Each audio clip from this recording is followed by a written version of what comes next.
આરોગ્યપ્રદ આહાર અને પ્રાચીન ભારતીય ધાન્યના મહત્વને પૂર્ણ સ્થાપિત કરવાના હેતુથી કૃષિ ખેડૂત કલ્યાણ વિભાગ અને મહાનગરપાલિકાના સંયુક્ત ઉપક્રમે તારીખ 21 અને 22 માર્ચના રોજ અડાજણના જોગણીનગર સ્થિત એસએમસી પાર્ટી પ્લોટ ખાતે મિલેટ્સ મહોત્સવ અને પ્રાકૃતિક ફાર્મર માર્કેટ યોજાશે, જેનું ઉદ્ઘાટન તારીખ 21 મેના રોજ 10:30 વાગ્યે નાયબ મુખ્યમંત્રી હર્ષ સંઘવીના હસ્તે તથા આરોગ્ય રાજ્યમંત્રી પ્રફુલભાઈ પાનસેરીયાની પ્રેરક ઉપસ્થિતિમાં પ્રારંભ થશે. 2 દિવસીય મિલેટ્સ મહોત્સવમાં સુરતીઓને રાગી, કોદારી, જુવાર, બાજરી જેવા મિલેટ્સ પાકો તથા પ્રાકૃતિક ખેત પેદાશોની ખરીદી કરવાની સુવર્ણ તક ઉપલબ્ધ થશે. 35 જેટલા વિવિધ મિલેટ્સોના સ્ટોલ્સ તથા 15 જેટલા મિલેટ્સની વાનગીઓના ફૂડ સ્ટોલ ઊભા કરાશે. મિલેટ્સમાંથી બનતી આધુનિક વાનગીઓનો સ્વાદ માણવા મળશે. સાંજે ભવ્ય સાંસ્કૃતિક કાર્યક્રમનું પણ આયોજન કરાશે.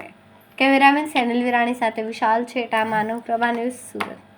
અમારા વિડીયોની નવી અપડેટ મેળવવા માટે સબસ્ક્રાઇબ કરો માનવ પ્રભા ન્યૂઝ ચેનલને. બેલ આઇકન ક્લિક કરો લેટેસ્ટ વિડીયો સૌથી પહેલા મેળવવા માટે.